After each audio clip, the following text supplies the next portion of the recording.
Hello hi అండి అందరికీ welcome to unlimited by KJ Madisani. ఈరోజు నేను మీకు మామిడికాయ పప్పు చూపించబోతున్నాను. నోరు ఊరిపోతుంది కదా, ఎలా చేయాలో చూసేద్దాం రండి. ఇప్పుడు నేను కుక్కర్లో ఒక 2 గ్లాసులు కందిపప్పు తీసుకుంటున్నానండి. నేను 2 రకాల కందిపప్పులు తీసుకుంటున్నాను, నా దగ్గర ఉన్నవి కాబట్టి. వీటిని శుభ్రంగా కడిగి మునుగు వరకు నీళ్లు పోసుకోవాలండి. నీళ్లు పోసుకొని ఒక అరగంట పాటు నానబెట్టుకోవాలి. ఈలోపు మనము ఒక మీడియం సైజు మామిడికాయని, ఉల్లిపాయ, 2 పచ్చిమిరపకాయలు తురుము తీసి ముక్కలుగా కట్ చేసి పెట్టుకుందాము. ఈలోపు మనం కుక్కర్ని పెట్టేసుకుంటే మనకు పప్పు ఉడికిపోతుంది.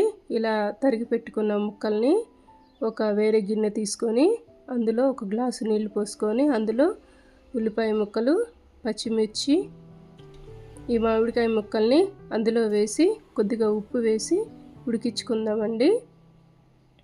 మొత్తం ఉడకక్కర్లేదండి, మనకి హాఫ్ అండ్ హాఫ్ ఉడికితే సరిపోతుంది. మనకి చాలా బాగుంటుంది. ఇలా విడివిడిగా వేసుకుంటే చూసారా ముక్క ఎలా ఉడికిందో, హాఫే ఉడికిందండి. ఇలా ఉడికించుకున్న దాన్ని మనము ఇప్పుడు కుక్కర్లో పెట్టుకున్నాం కదా, ఆ పప్పులో కలిపేసుకొని ఇప్పుడు మనం పోపు పెట్టుకుందాం ఉంది. ఈ విధంగా వేసుకున్న పప్పుని కొద్దిగా దగ్గర పడే వరకు ఉడికించుకుందాము. కొద్దిగా కారం వేసుకుందాము. తర్వాత పోపు గిన్నె పెట్టి ముందు ఎండుమిర్చి వేయాలండి, అప్పుడే టేస్ట్ బాగుంటుంది. తర్వాత తాలింపు గింజలు వేసి దీన్ని తిరగమాత వేసేసుకోవడమే.